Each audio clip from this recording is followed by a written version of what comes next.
Welcome to this 3D DMP Academy Challenge feedback video where we're going to be looking at the Cloud Integration Challenge.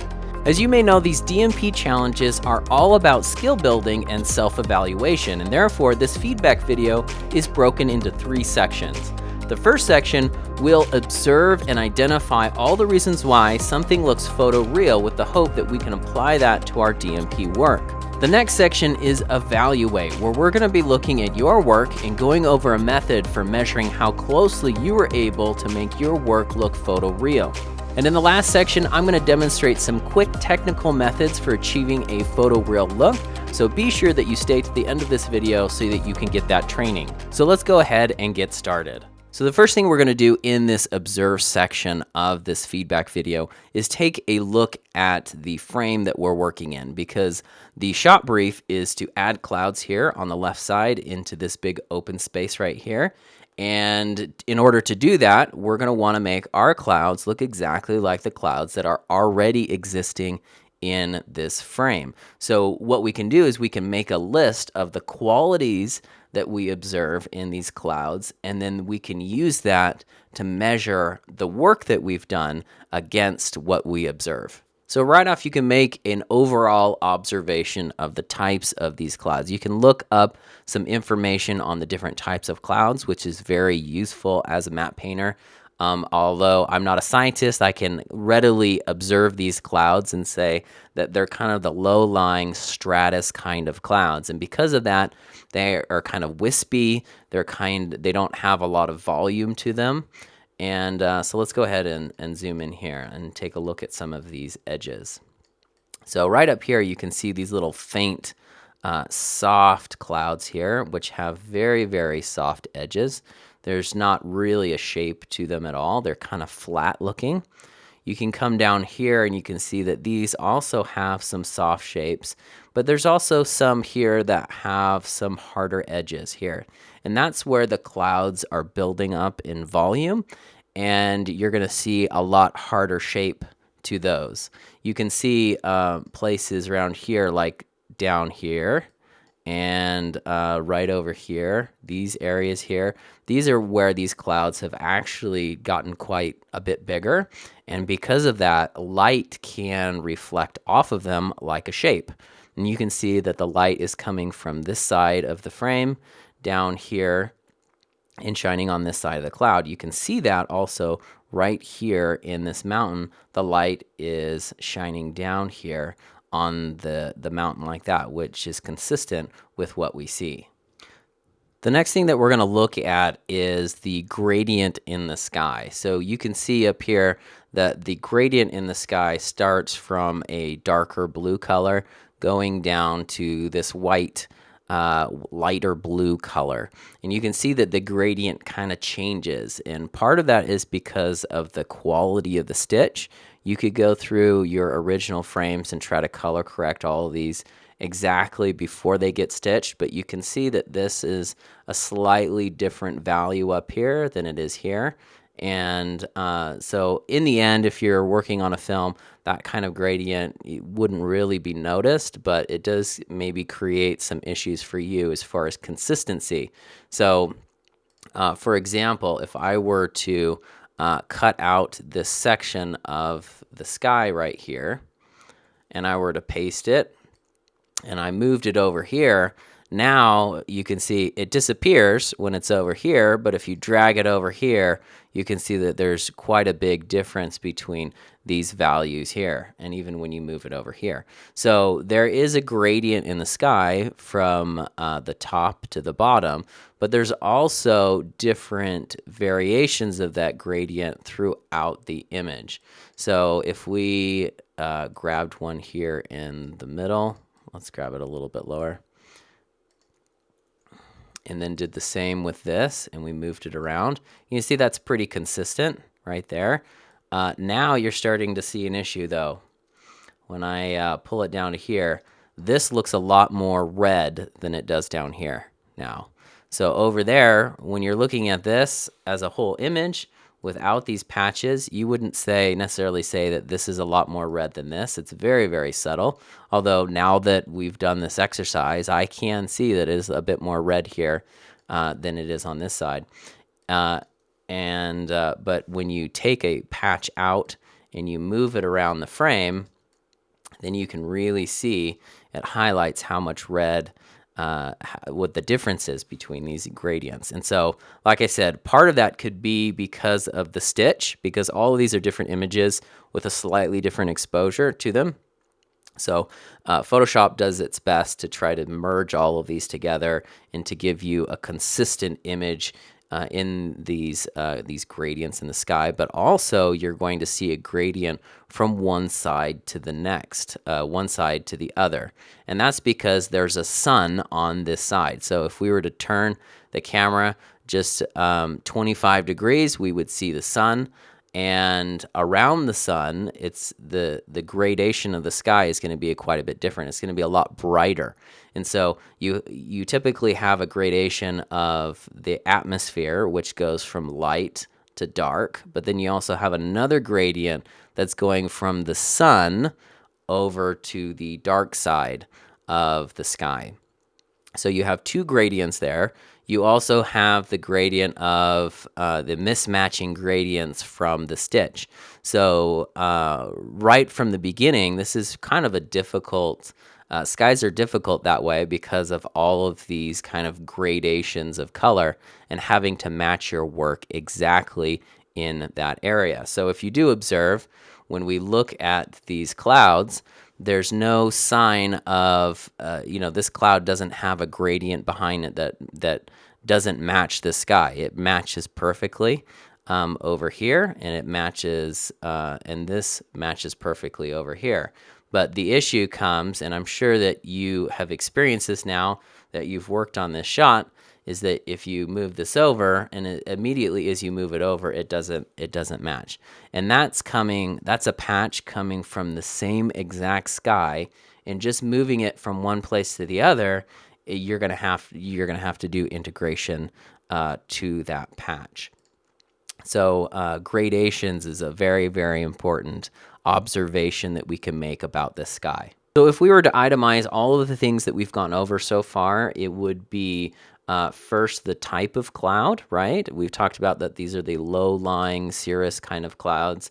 We looked at the quality of the edges. A lot of the edges are soft. There's just a little bit of hard where the volume is building up on the clouds. The gradation, the different types of gradation and how they're all working together. The color of that gradation, and also the different color of the cloud, which has a lot to do with where the cloud is on the sky because it has a lot of light coming through that cloud.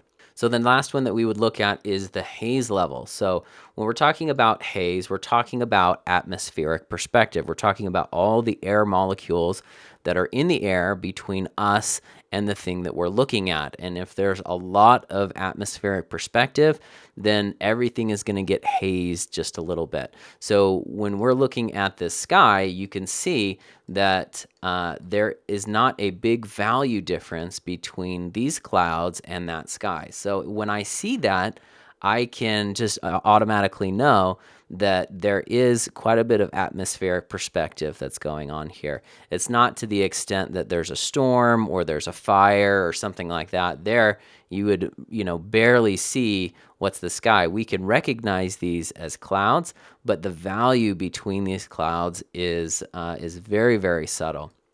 Which, initially when you looked at this DMP challenge, you were like, oh, this is easy. You just chuck some clouds in here. But this specific sky was chosen, and I used this in the 3D DMP Academy at MPC specifically because of the subtlety of the sky. It's, the subtlety of the gradation, the subtlety of the clouds, and the color. All of those come together to be actually quite a difficult color correcting challenge. And so that's why it's here, and we're going over this in this Academy Series DMP challenge. Now let's take a look at your work and see how it measures up to our observations. I have a new list here that's been modified from what we were looking at. I'm not really going to be calling out a lot of people's good work. This video is all about skill building, so we need to focus our efforts on what needs to be improved. So what I've done is I've put each submission into a single category, and you can see these categories here on the right side of this Photoshop document. These categories represent one of the biggest need for improvement of your image, or your image might be the best representation of that particular category. Because we're trying to nurture self-evaluation, I'm going to tell you one issue with your work and then let you look at the feedback of other people's work, and you can use this checklist that I'm going to be posting on the Matte Painting for Filmmakers website in that blog article that you can use as a reminder. Like we usually do, you can start out your submission with 10 points and then subtract 1 point for each area that you feel like needs improvement. Then I would suggest redoing this DMP challenge and see if you get a better result. So the first one that we're going to be looking at is the shot brief. The shot brief for this shot is to add clouds into this open area here on the left side of the frame. It's really important to follow the shot brief because that is how you're judged as an artist, is that you get a task and you execute on that task. If your work does not meet the task requirements, it doesn't really matter if your work is really good, you still haven't fulfilled the requirements of that task. So let's go ahead and put this to the side right here, and let's take a look at Orlando here. So you can see this here is the original stitched plate, and you can see here that there's quite a bit of the sky that's been replaced. So the shot brief was this area over here. We also have Mario, and Mario did actually quite a good sky replacement. This is a really beautiful sky, and it looks like it works well with this environment. However, this kind of highlights that point of that you really have to hit the note, and it was that specific area. So the director here could absolutely love the wispy clouds, and you come in and you put in these other kinds of clouds, and they go, that's a great sky, but that's not what I asked for. So good execution on this. It's not hitting the shot brief. And we have Eves here that did this submission here, which Eves, you didn't stitch the plate together, so that was one of the requirements, was to integrate clouds into the big plate. So the next one on our list is the cloud type. So I have Mateo here, where there's a lot of, just like the other one, where there's a lot of the sky that's being replaced on this one, but it is kind of a different kind of cloud. So these kinds of clouds are really high in the atmosphere, and our other clouds are kind of lower hanging and a bit more wispy, where these are kind of chunky and very kind of spread out all over the place. And so I would say that this original and this seem like two different location, or different times of day rather. So this is like, on Tuesday, and this was, later in the week or something like that. So those seem like two different types of clouds. So Sergey here added some clouds here. And I don't see this kind of like stridation of these clouds seems a bit off. It seems like these guys here are kind of an anomaly throughout the whole sky. So I would say that this one would be a good representation of not quite hitting the cloud type that we're looking for to integrate into that sky. So the next one that we're going to look at is the gradation. So we have Victor's work right here. You can kind of see from, if we flip this on and off, that there's a little bit of a change in the gradation here. It's a bit splotchy up here. There's kind of a darker spot right there. So the issue there is that, when you introduce a new cloud element, it's going to have its own gradation there. And so this one has a bit of a splotchy gradation where you can see like around this cloud here, if I turn that on and off, you can see that there's just a little bit of a white fringe around the clouds that have been added. And so it is a difficult task what we're doing here. And so when you put that cloud in there, that gradation has to match really perfectly and not try to get those white fringy outlines around those clouds. So Andreas here, you can see if I flip on and off this work here, that this guy in particular has kind of this this white fringe to it, and you can see this looks like a brush stroke over here. And so if you turn that on and off, you can kind of see that issue there. So Larry, if we zoom in here, you can see that there's just a little bit of a dark edge right here on the bottom side of this cloud. And so it's like it's bright, and then there's a dark edge right here. And when you turn it on and off, you can kind of see that a lot better. So those, working with gradients, by far it's going to be the trickiest thing, and it's going to be the hardest thing to identify because they're so subtle in their variation. But I would suggest cutting out little sections of the sky and moving patches over into different places like we did during the observation section of this video. That way you can really tell. It's kind of a way to actually measure how your gradation is doing. So the next section we have here is that of repeating patterns. So this is something that's not specific to clouds, but can be applied to a lot of different DMP stuff that you do, is that you want to avoid repeating patterns or something that even looks close to a repeating pattern. So if we take a look here at Pranesh's work, you can see this cloud shape and this cloud shape, and they look very similar to each other. So that, I would say, is a repeating pattern there. This shape looks very similar, although not exactly the same. They look very similar. So you also want to avoid that, even things that look similar to each other. Even though you might see repeating shapes in nature, it's the work that we do for film has to be better than nature. So if you find something weird in nature, you can't reproduce it in a film because it just looks strange. So we have the work here of Atem, and for this, it has this kind of flat shape right there, and this has a flat shape right there. And so when I look at those two, they just look very similar in shape in a lot of different ways.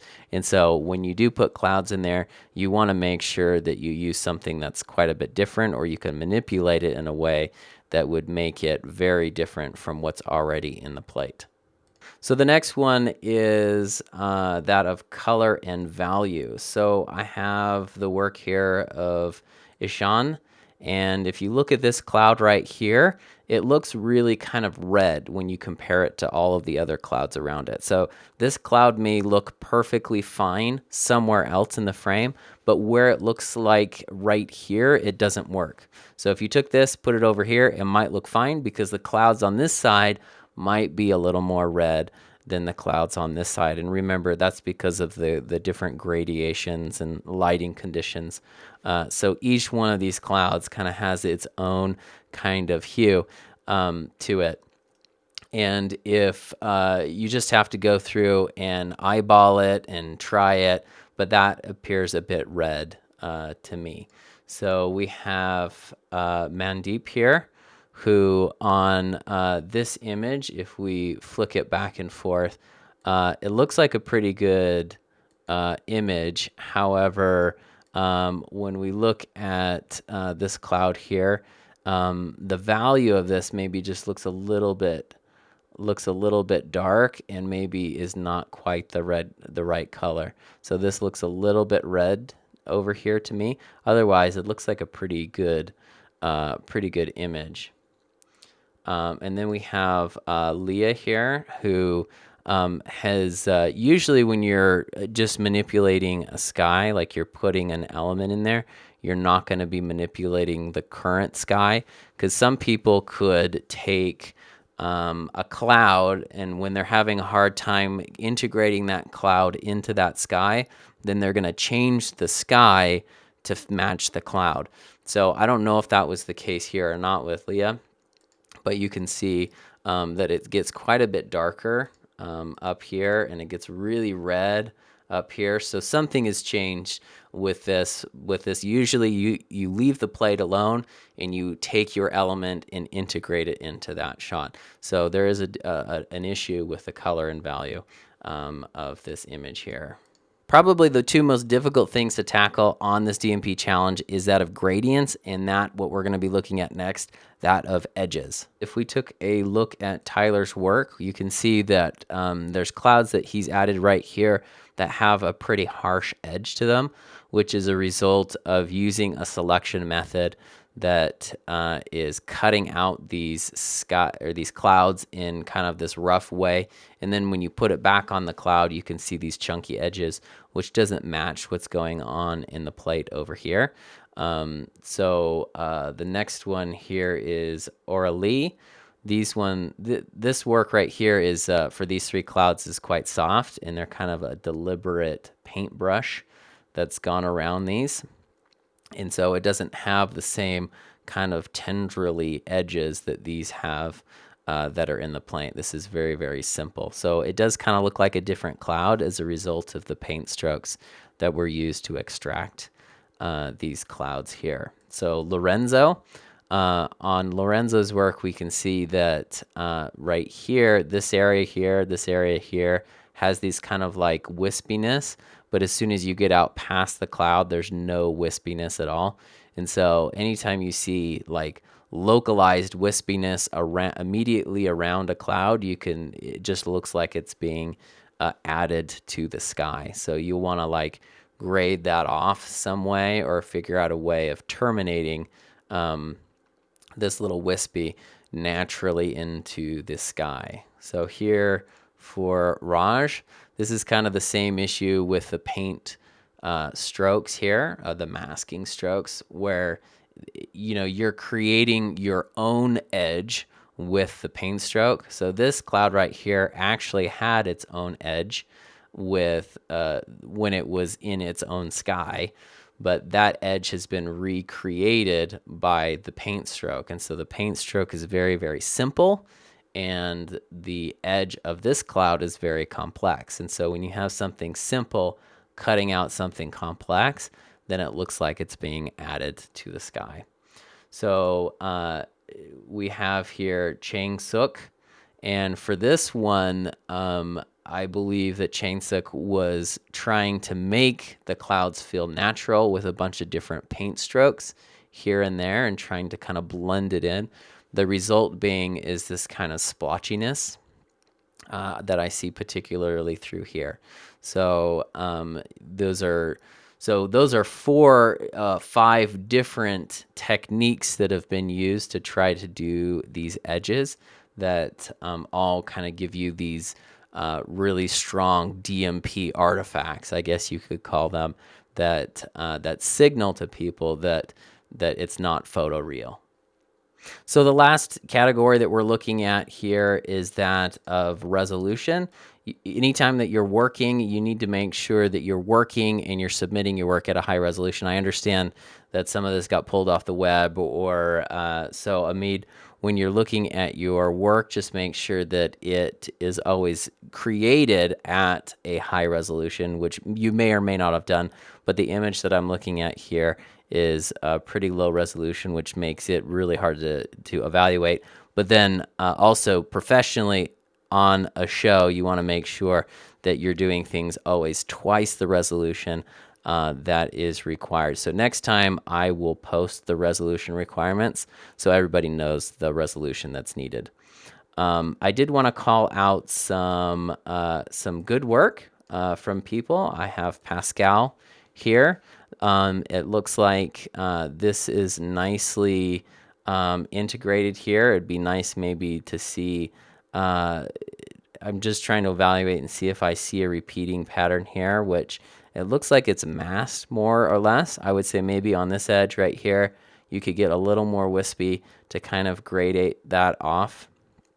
And but otherwise, that's looking like a pretty good sky.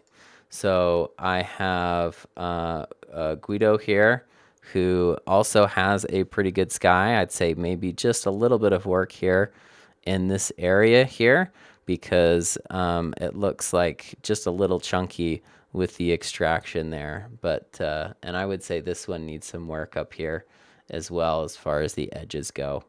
So Ollie, this one is looking good, although I do feel like it's kind of missing some of the original gradation of the sky. You did kind of blend it off into the original sky, which looks a lot more natural, although I think the edge might be too far than what you have. So I would work on this guy here.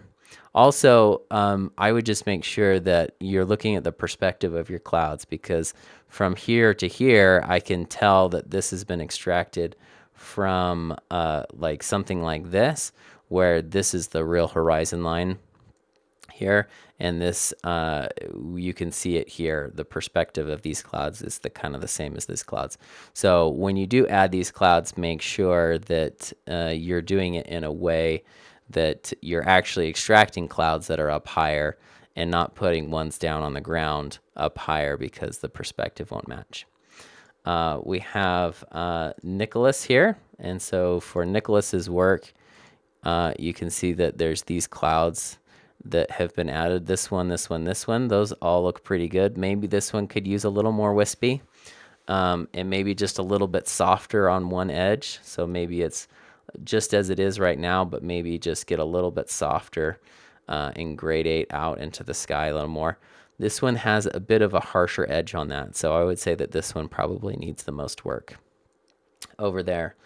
And then I have Caroline here, and these are looking pretty good. However, they do look a bit harsh, and the value of these are probably just a little bit off. These two right here, they're kind of the same value of this, at least the perceived value of this, where it's hitting the light, and it's not going to be that bright if it's just a wispy thing. So I would probably bring down the value of those and then work on some edges through here. So next, I'd like to call out some great work. So I have Chuhays here, which if you look at this, it's really, really soft and nice feeling through here. You can see that what's been added between these two, and so it feels like this is pretty nice here. I think it adds to the softness and the niceness of the sky there. So good work there.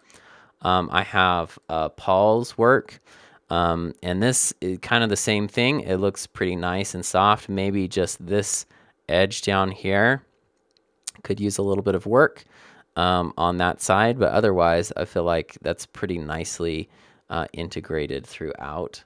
And then John here, we have quite a extreme hue shift, which I don't know where that's coming from. But as far as the cloud, I feel like this cloud is looking pretty good, although there are some issues over here, maybe have a little more complex edge here. And I would just get rid of this one because it wasn't part of the shot brief anyways. It's not as successful. So if you get rid of that, and then keep this, I think that makes for a better cloud. Oh, also maybe this edge right here, that guy there. So, and then I have Andrew's work. So if we take a look here and switch those back and forth, I feel like these clouds are pretty successful.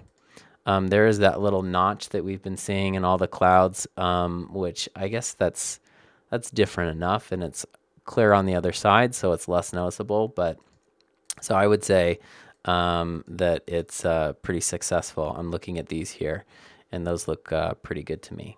So fantastic job, everyone. I know that some of you are just starting out and others have more experience, but I hope everyone got a lot from this feedback section of this video. So now what I'm going to do is I'm going to show you some quick techniques for integrating clouds in our demonstration section of the video coming up right now. So first off, what I'm going to do is I'm going to pick a cloud that I'm going to integrate into the sky. I'm going to use this one. I know that this cloud shape is already in our current sky over here, but I am going to use the same one, and I'm going to put it right here. And that way you can compare the two after the fact and see how well I've integrated this cloud. So I'm going to first grab this guy and pull him into my document. I'm going to do a big selection here because I'm not sure where my edges are going to be for this cloud. So I'm going to make a really big selection. That way I don't cut myself off. If I cut it really close, then I don't have any edge to play with. So I'm going to copy that and paste it right into my document there. Let's scale this guy down and place him right where we want him to be, right there in the sky. Okay. So first off, what I can do is I'm just going to put a mask, and I'm going to just fill it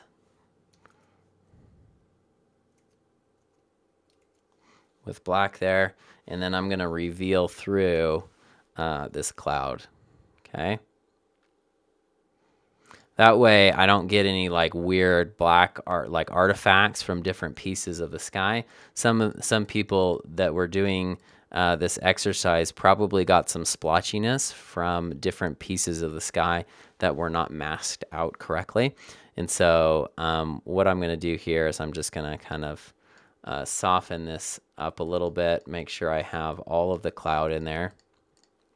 And I recognize, just first off, you can see how different these colors are. So what I'm going to do is I'm going to address this with a bunch of different adjustment layers. So, you know, as a matte painter, we, you know, primarily use curves. So that's what I'm going to be doing. And so I'm going to try, first off, I'm going to try to match this dark gradient up here. So if I turn this down, so as soon as I turn that down, you can see that it's turning a different color. It's going to be turning red. So now what I'm going to do is I'm going to be wanting to take out some of that color. And anytime you take out red, it's going to make it a little more green. And so there we go. So now I can see that those are just a little bit off. And that's how usually I do my color corrections. I will do them in a way where I'm taking out color as opposed to adding color. So you could look at this and be like, you know, it's too red. That means I need to add blue, you know, or something. I need to up the curves on this. But typically it's better to take away the colors in right here on the top end, especially for our really light colored clouds here in sky. So I'm looking at that. One thing that you could do is you could squint at the image, and squinting more or less takes away the color and you can see just the value. So when I look at that, it looks like the value is pretty close. I'm just going to bring it up just a little bit. So now I can see that it has kind of disappeared. So let me just take out a little more of that red right there. Yeah, and so there I've kind of lost. And what you can also do is you can turn it on and off right here. And just by turning on and off, I can see that I have a little more green that I could do here. So turn on and off. Probably the value needs to come up just a little bit. So that's getting pretty good. And right here, I'm just looking on the top edge. I'm not looking at the bottom anymore. I'm just looking at the top edge. So if you look at that, it's pretty good. Maybe just a little more red. And these color corrections are so subtle. But like I said, the best way is to flip it on and off. It's a little more green out. Okay, so that's pretty close. If I turn on and off that color correction, you can see the difference there. So now what I want to do is I want to apply a gradient to the mask because it's working great for up here. It's not working so great down here. So if I put a gradient here and just kind of try to match it a little bit to the current sky that we have here. So that's pretty good. And then after I've done that gradient, I can come back through and just kind of in a very controlled way try to either back off of some of that gradient or put some in. So I'm just lightly tapping that there. So if we turn that on and off, you can see that in some of that area probably could get a little bit more, a little more of a gradient here. So let's turn that up. So if we turn down the opacity here and just kind of soften up this edge right here, I'm gonna see what I can get away with and see if I can make this smooth enough that you can't actually tell, and that's gonna help.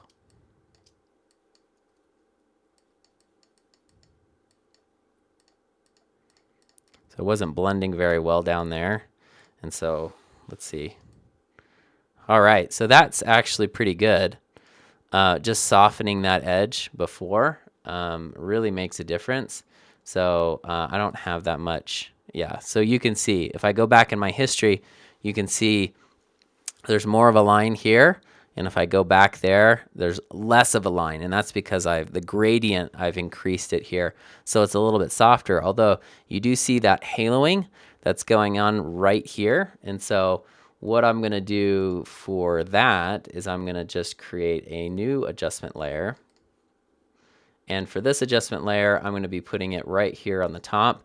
And now I'm not going to be looking at this because the color correction I'm going to be doing for this is going to be ruining it. So I'm just looking at this area down here. So if as soon as I bring that down just a little bit,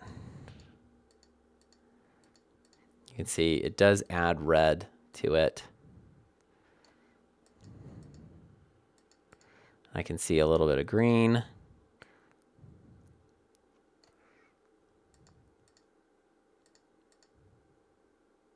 Probably just a little bit of red.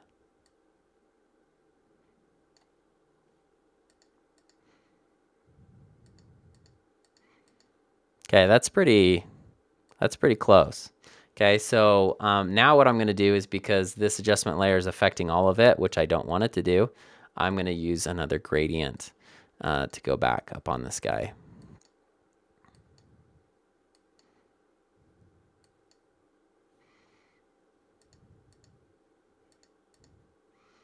And that, I think, is doing a little bit of too dark on this side. So I'm going to go back here and just kind of take it out of this side right there. Okay, so now, yeah, this is way dark. Too dark there. Except I'm adding stuff in there, so pardon me.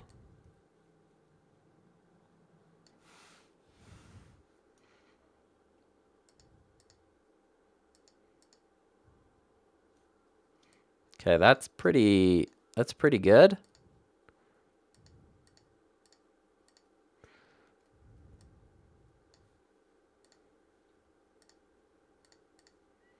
Okay, so that's pretty, it looks like it's pretty nicely integrated. It looks like maybe there's just a little bit of darkness going on here. I'm going to see if I can solve that by just softening that right there.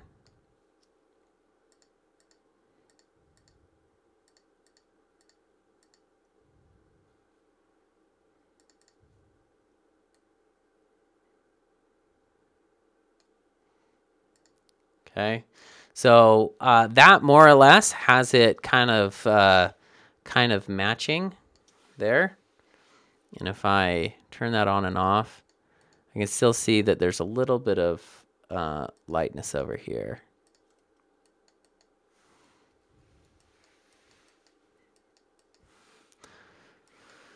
This stuff is so subtle that sometimes I turn the mask on so I can see exactly what I'm doing, because it's hard to tell because these are so little on the changes. Okay, so I think that's pretty close.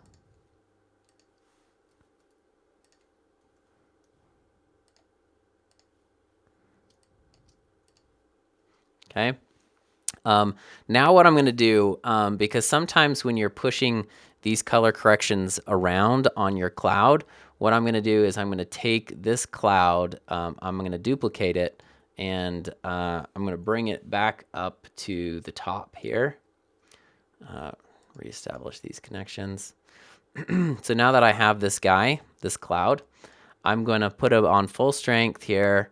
I'm going to put a solid background, which is black. Press OK.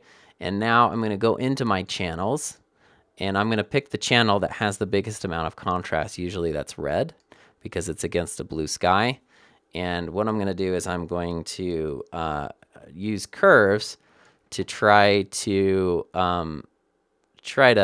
extract and create a mask for us here. So we can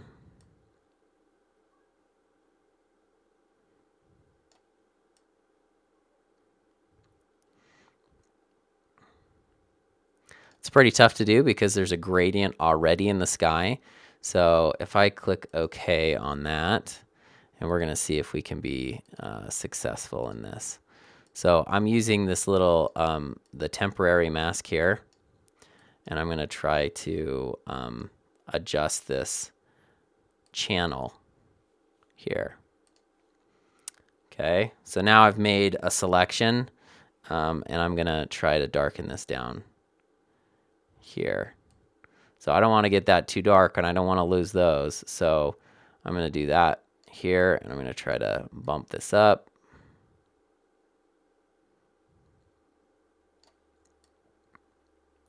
It's pretty difficult actually to get all of that edge detail there. I'm not super concerned about getting really nice edges on this stuff because I'm not using this as an extraction for the cloud itself.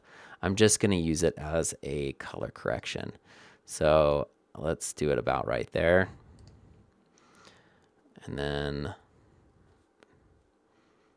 I'm going to do the same again. Okay, so that's actually pretty close to what I want. Okay, that cloud's a bit crunchy, but what I'm going to do is I'm going to load this into a selection. I'm going to turn off these two layers that I used to get this selection, and then I'm going to turn the selection into an adjustment layer for curves. And so now that that's loaded in, I'm going to make it so that it only affects the cloud layer there. And so when I'm comparing the two here, this definitely looks a lot brighter and more vibrant than the one that I have. It is against the darker part of the sky, but I think it could be bumped up a little bit. And so I'm using this not as an extraction method, but as a color correction method. So if you click on that, and then let's just check and see how well we do here. So there, you can see I'm bumping it up. So that's it bumped up quite a bit. That's too much. But I can bump it up more or less like that. Okay. So now we have two clouds. And if we turn that on and off, you can see that there's some change in, just to evaluate here. It's just a little bit down here and a little bit down here. And you can tell it when you turn it on and off. But it's a bit hard to tell it when it's not. So if we zoom out here, and we look at that cloud, turn it on and off, there is just a little bit of splotchiness right here. Some of it is the Photoshop display. If you're looking at this image and it's high res and you're looking at it from far away, it's going to look different than when you look up close. So this is definitely the most accurate way of looking up close. Photoshop does this funny thing sometimes when you look with gradients. If you look far away, especially if you're using adjustment layers, it'll whack them all out, but then you zoom in and then it resolves it. So it's a bit hard to tell. You think you have banding in the sky when you really don't, and that's all based on Photoshop's way of rendering the image with all of these adjustment layers. So if we look at that, definitely looks better than it was zoomed out. So I'm just going to kind of take this down just a little bit.